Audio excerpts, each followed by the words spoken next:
Alright guys, so today I'm just going to go through tips for those of you who are looking to go to a hardship location, who want to work in international development, and just some advice going and working in a hardship location.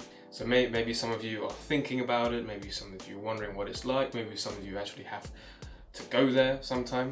I've been to Lebanon, on the Lebanese border with Syria, in Syrian refugee camps, and at that time ISIS had control of Syria and we were like 2 miles away from that stronghold. Then I worked with Palestinian refugees in Jordan. I worked in South Sudan, which is one of the most dangerous places to work in the world. And then Israel and Palestine. Tip number 1 is understanding that it is dangerous and it's not safe. And if you are primarily concerned about safety, then you should not go, because you are not going to get the same security you get in your home country, in your room, in a hardship location.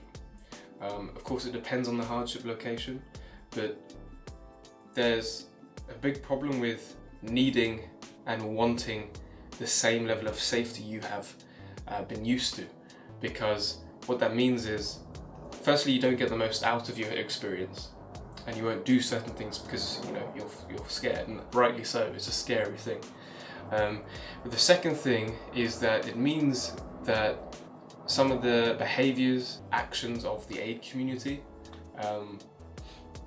which I completely disagree with, are kind of reinforced. So, for example, in the name of safety, I was told this.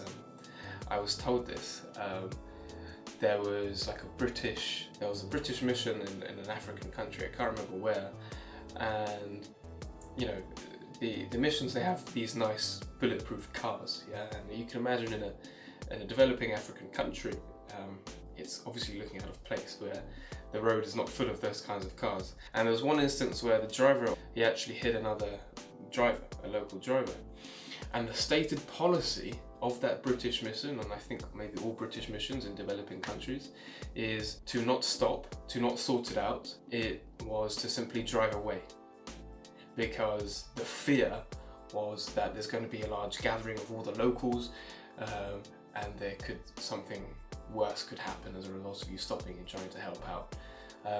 And so there was an instance where they drove away, and they damaged this poor local man's car, and they just drove away, and they didn't do the right thing because of fear.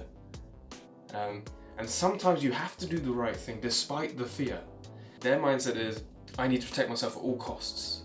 But for God's sake, you're in a country which is not safe. You're there. Be prepared for the worst scenario. It kind of seems a bit dark, but like I said, it is dangerous. Even if nothing happens, you must be prepared for that in yourself.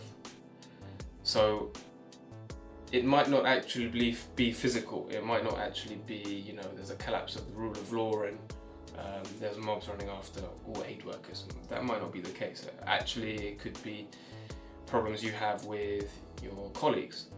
And so if you're living in a compound with your colleagues and you don't get on with your colleagues, and perhaps you don't get on with your bosses, you're trapped. I mean, it couldn't be any worse for you, because socially and emotionally and mentally, there's no way out. And it's not like you can just go to the airport and leave. Having a bad boss and bad colleagues here in your home is okay, because you can just easily switch jobs, or you can let's team off with your friends, or you can go somewhere else, or you can talk to someone else and forget about it. But in a developing country, you're trapped in that developing country, and they will mix with the same social circles you mix with, and they'll go to the same things you do. And so that's something to bear in mind. Number 3, know your values and your principles. So I got some great advice from a friend at university, and he told me that, and he was a philosopher, he was an extremely talented philosopher, and he was going to work for a big bank in London. And upon quizzing him and questioning him about his choice, he said that he has his identity figured out. He knows who he is, where he's from, his values and his principles, and therefore he will not let his industry, banking, shape him. And he said he had seen how it had shaped people for the worse. And in the same sense with international development, you must know your rules, your values. And when you see things that you disagree with, then you know exactly where you stand. You develop a sense of personal identity, and also what's important, you grow as a person. If you don't know them and you see all of these things going on, and it's an incredibly unnatural environment, you must remember. You don't know what's good, what's bad, you don't know where the line stops, and you almost just go along with it. And of course, you shouldn't always go along with things. You must decide, is this correct, is this right? And for me, for example, that was the hedonist lavishness of the aid community, that they were just extravagant in their free time.